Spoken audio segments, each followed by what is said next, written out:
Okay, so the first thing you're gonna need to do is, of course, put your first and last name. But after that, the position. Okay, this build is meant for a point guard. You can do shooting guard, but it is mainly for a point guard. You want like a point guard who can lock someone down. Locking down. I guess you can do shooting guard, but it's gonna be a short shooting guard because we're aiming for like a 6'3" point guard. Anyway, so now for the skill chart, you're gonna have to pick this one right here. So I picked this one because it's almost half playmaking, and it's basically like 3/4 of a half playmaking, 3/4 of a half shooting, and then 1/4 of a half defensive rebounding and finishing.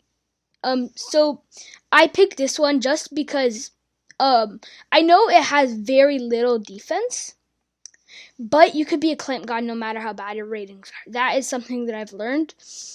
So you don't want to mainly just go defensive because that might kind of mess you up. If you only go defensive, you will be a great defensive player, but you won't be able to shoot.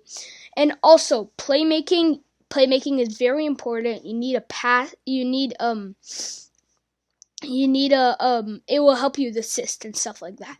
So now for the physical profile for this one, you're gonna pick the first one. Okay, so let's look on the side. It says 90 speed, 88 acceleration, 50 strength, and 70 vertical. So I picked this one just because. So 90 speed, that's kind of crazy. So it can go up to 90 speed. That's a lot. So 90 speed, 88 acceleration. That is, I picked this mainly for agility. So when I go past defenders, I can go past them, but with a little bit of strength to push them off. You know what I mean? In that vertical, I like putting my block high. I'm not sure about you, but I like doing it, and if you put your block high with a low vertical, you're not going to get too many blocks. So I like putting my vertical average. So 70 is okay for a point guard. So that is what I picked. Anyway, so now for the potential. I picked so for close shot, max that out. Okay, max close shot out. We all know why. It's because you can't have a wide open close shot and you're gonna still miss it. I mean, it just gets really annoying. So you wanna reduce the chances of that happening. Then driving layup, same thing as close shot. Driving dunk, I would put that at around 60, just because of the we're not really aiming to dunk for this one, but sometimes you might need a dunk for some challenges or things like that. So then standing dunk, don't even bother to move that up. You're never gonna need a dunk standing. And then post hook. Okay, this part is your choice, but I'm in a max post hook. and this I'm maxing it just because when you're low overall, you're not going to be shooting as much. Your shooting overall isn't going to be too high. So post hook is one of the things you can do while you're at a low overall. I like doing that. I'm going to max out post hook. This part is your choice though if you have another way to score when you're at a low overall. But I like picking post hook because it's a lot of easy shots, and that gives me a lot of VC to upgrade my guy to pretty high. So that is post hook. The only problem with it is that you're wasting that just for the beginning, so you won't need it that much after. But anyway, so mid-range shot, max that out. 3-point, max that out. We're trying to be a sharpshooter, so free throw, max that out. And post fade, kind of same reason as post hook. I wouldn't put it too high though, because fading away isn't, as a point guard, a fadeaway isn't as good. So it won't be as you won't be fading that much. So pass accuracy. Pass accuracy, I would probably max that out. Just because when you're passing and and you get a turnover, it gets really annoying. But if you max out your pass accuracy, you're gonna have amazing passes. You can do flashy passes. You could do really cool stuff with a high pass accuracy. And then with ball handling, kind of same thing as pass accuracy, except with ball handling. Ball handling is very, very, very, very important. Okay, you can use ball handling to escape defenders. There are many things you could do with ball handling. So now post moves. This is one thing that I was hesitant on. I wasn't exactly sure what I was gonna pick for post moves, but I guess I'll put it like I would put it just like at a 6, around 6, 65, I might take some from that later, but anyway, interior defense, max that out, because we are trying to get a two-way guard, not just a sharpshooter, because defense is very important in this game. So max out your interior D. Now perimeter defense, same thing, max it out. Then comes lateral quickness. I've never had a huge problem with lateral quickness, so I'm not gonna put that too high. Then steal, max that out. Steal, I like stealing. That's your choice. You don't have to max steal out. But anyway, so block. Like I said earlier, I like having a high block just because, or an average block. So I put it at 40 just because I want some other things to get it a little bit higher, and block isn't a main priority for a 6'3" point guard. So now, post moves, I didn't really need that, honestly, because I won't be posting, so I don't really need that. I'll take some away and then add it,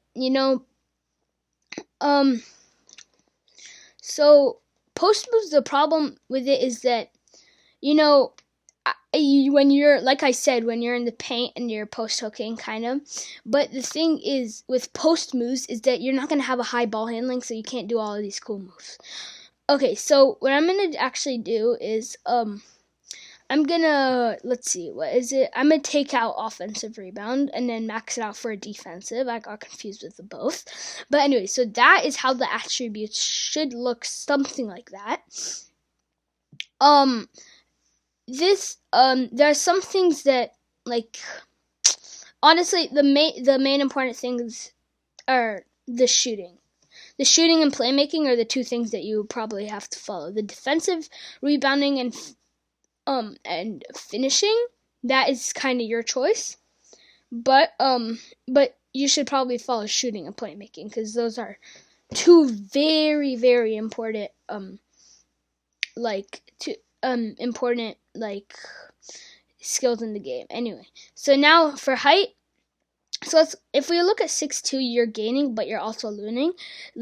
I want to pick 6. If you get taller and taller, you're losing a lot too, though. That's the only problem. And if you get to 6'2", you are gaining some, but you're still losing. So I picked 6'3" because I'm not losing or gaining.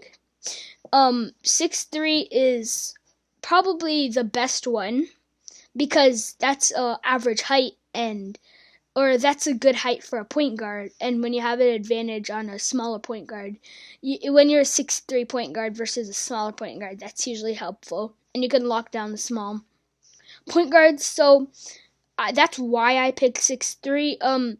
Honestly, 6'2" wouldn't be too bad, but the only problem is that with this build, we're trying to be a lockdown defender. So if you're locking down to the 6, you can't really, it's a little harder to lock down to the 6'2", just because they're not all the time. They're going to usually be a little shorter than the average point guard you're guarding. And if you're guarding Ben Simmons, you can't guard him with 6'2".